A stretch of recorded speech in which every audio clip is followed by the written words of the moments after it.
នួរបងអូននេះយើងពិបាកឆ្លើយបន្តិចនិយាយទៅអូនសួរថាប៉ះថ្មិញហើយនឹងធ្វើថ្មិញអសហ្នឹងតើយើងគួរធ្វើមួយណាមុនហើយតើតោងជាមួយនឹងការដែលយើងចង់ធ្វើថ្មិញអសហ្នឹងយើងចង់ធ្វើដោយវិធីណាបានន័យថាមានច្រើនវិធីដែលយើងធ្វើអញ្ចឹងណាយើងអាចបាញ់លើស្រូវថ្មិញសធ្វើ home bleaching ឬក៏យើងបិទជា slug vernier ឬក៏ស្រោបជាប្រភេទគ្រាប់ថ្មិញ Zirconia អីអញ្ចឹងទៅហើយតើតោងមួយការប៉ះថ្មិញហ្នឹងតើថ្មិញរបស់យើងហ្នឹងពុកឬក៏ថ្មិញរបស់យើងច្រឡោះពាក់ព័ន្ធជាមួយនឹងសំណួររបស់យើងនីមួយៗមូលហេតុតែគ្រូពេទ្យគាត់អាចឆ្លើយសំណួរយើងបានលម្អិតទាមទារអ្នកជំងឺមក check ហ្នឹងដោយសារតែបែបហ្នឹងព្រោះដោយសារតែជួនកាលអ្នកជំងឺគាត់អត់និយាយមួយម៉ាត់ទៅបើយើងនិយាយសួរស្រាប់តែកុំប្រកាន់អ្នកគ្រូអ្នកជំងឺគាត់អត់ដឹងក្នុងការសួរគ្រូពេទ្យទេអញ្ចឹងមូលហេតុហ្នឹងហើយដែលគ្រូពេទ្យប្រកាន់ការឆ្លើយប៉ុន្តែតើតោងជាមួយនឹងតម្លៃគឺយើងអាចសួរបានតែតើតោងមួយខេសយើងតមកប្រឌិតមើលផ្ទាល់មកងាយស្រួលជាង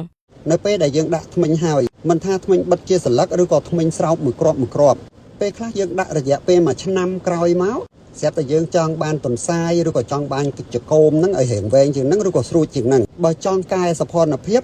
មិនបាច់ចាំកោះថ្មិញចោលទាំងអស់ទេឧទាហរណ៍ថាបើសិនយើងចង់បានទន្សាយយើងបដូរតែខាងមុខពីរហ្នឹងឲ្យទន្សាយទៅហើយបើសិនចង់បានឆ្ពើកន្លែងណាបដូរតែមួយគ្រាប់ហ្នឹងឲ្យឆ្ពើទៅអញ្ចឹងស្នាមញញឹមយើងនឹងបង្កើនជាថ្មីម្ដងទៀតហើយវានឹងប្លែកភ្នែកម្ដងទៀតអីមានបងគាត់ខមមិនថាអញ្ចឹងស្រោបគ្រាប់ថ្មិញមួយអញ្ចឹងឬក៏ពីរគ្រាប់អីអញ្ចឹងទៅសោកអញ្ចឹងជាប់ដែរមែនអត់របូតទេអីអត់របូតទេបងប្អូននិយាយទៅបងប្អូនគាត់ស្រោបថ្មិញមួយកណោមអញ្ចឹងគាត់របូតអស់ហើយប៉ុន្តែលោកគ្រូបញ្ជាក់ដែរអាចមានករណីដែលរបូតដែរដូចថា100អីមានមួយជួនកាលមិនទាន់មានផងតែអត់បញ្ហាទេបើសិនជារបូតទៅយើងនឹងអាចភ្ជាប់វិញបានយើងយកគ្រាប់ថ្មិញហ្នឹងមកហើយភ្ជាប់ប្រើប្រាស់វិញបានអត់ជាបញ្ហាអីទេតែសួរថាងាយនឹងរបូតអត់ទេ100អ្នកមិនទាន់មានមួយផងអញ្ចឹងបងប្អូនគាត់ចង់ដាក់គ្រាប់ថ្មិញអាចមកពិនិត្យពីគ្រូភាសានៅ clinic អ្នកគ្រូបាននិយាយទៅ clinic អ្នកគ្រូគឺនិយាយមែនស្មោះត្រង់អស់ពីចិត្តហ្មង